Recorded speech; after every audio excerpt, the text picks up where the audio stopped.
Pluja d'estels, Laia Aguilar, editorial Destino. Seia davant del mar, descalça, movent amb desfici els dits sota l'aigua. Amb la mà dreta va acaronar la sorra i en va agafar un grapat fent cassoleta. El cel oferia una tonalitat fúcsia que s'alternava amb la presència d'alguns núvols. Li va semblar que es perseguien i jugaven a fer formes. Ara un drac, ara un unicorn, ara un dofí que es transformava en una balena. Va respirar fondo. El mar. Davant seu, el blau de la badia de Portlligat s'estenia fins als confins d'un món que desconeixia.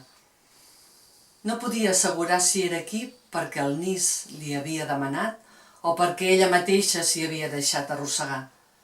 El cas és que havia vingut feia 2 setmanes, amb 2 maletes i un futur incert, seguint els passos de l'home que l'havia seduïda.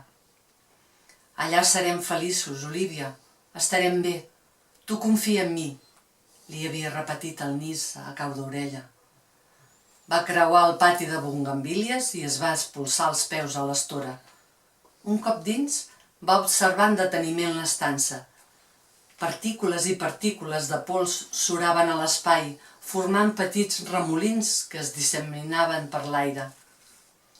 La casa, que no era seva, que tot just estava coneixent, se li dibuixava ara com un petit amfiteatre amb els mobles perfectament col·locats.